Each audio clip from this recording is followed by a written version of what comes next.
สบายดีทุกคนวันนี้มีมีแผนมีโปรเจกต์อยากจะเฮ็ดพินนะอยากจะเฮ็ดพินที่มันราคาถูกที่สุดเท่าที่จะเฮ็ดได้นะ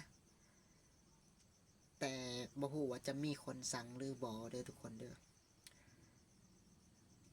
จะเฮ็ดส่งท้ายปีเด้อทุกคนจะเฮ็ดส่งท้ายปีแล้วก็บ่ฮู้ว่าจะได้ตามที่กำหนดไว้เนาะเพราะว่ามันมีจำนวนจำกัดที่ต้องการเห็นเนอะสำหรับคนใดที่สนใจก็สามารถสอบถามเมืองได้นะปกติ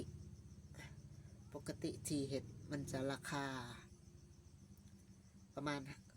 500,000ป้ายนี่แหละประมาณนี้เนาะที่หาเห็ดนะราคาปกติสำหรับผู้ที่สนใจอยากได้พินจากฝีมือสางโยอยากสั่งเห็ดก็สามารถสอบถามเมืองใดเด้อทุกคนเด้อ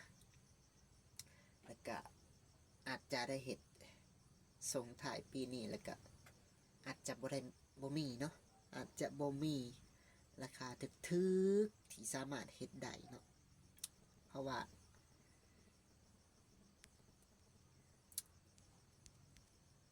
มันเห็ดยากมันเห็ดซ่าแล้วก็เหนื่อยเวลาเนาะก็คือส่วงโอกาสเนาะมีโอกาสก็เลยอยากจะมาเห็ดโมเมนต์มีโอกาสเสียสละจะมาเห็ดส่งท้ายปีกันละกันเนาะสำหรับผู้ที่สนใจกะ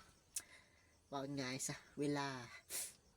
าทองง่ายๆเวลาทองเผาด่วนทุกคนเนาะเตรียมเงินให้พร้อมแล้วทักแชทสางโยมาจองคิวกันไว้ได้เด้อโอเคประมาณนี้นะทุกคนเป็นอะไรกันสำหรับกีตาร์กับหับสั่งเห็ดเปิดให้จองคิวอยู่เด้อตอนนี้ก็หับหนึ่งออเดอร์1 หน่วยนะทุกคนนะจะมีราคาพิเศษให้เฉพาะเดือนนี้ถ่ายเฉพาะเดือนถ่ายนี่เดือนสุดท้ายนะบอยเดือนสุดท้ายปีนี้นะจะหับเห็ดกีตาร์ที่ราคาลดราคาพิเศษเนาะทุกคน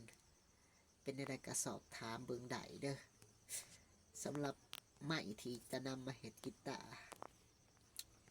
ค่อยได้โพสต์ลงไปแล้วเนาะจะมี3สุดให้เลือกเด้อสำหรับผู้ที่สนใจอยากจะสั่งเห็ดกีตาร์กับสางโยและผลงานฝีมือสางโย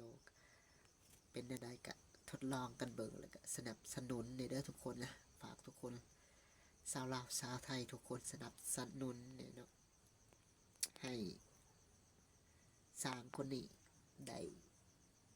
ด้มีโอกาสเฮ็ดกีตาร์ให้ทานใช้และก็เฮ็ดให้คอยได้มีกำลังใจที่จะสู้ต่อไปในการเฮ็ดสิ่งที่คอยมักเนาะก็คือการเฮ็ดกีตาร์อยู่กับงานศิลปะเสียงดนตรีเสียงกีตาร์ที่คอยมักเนาะ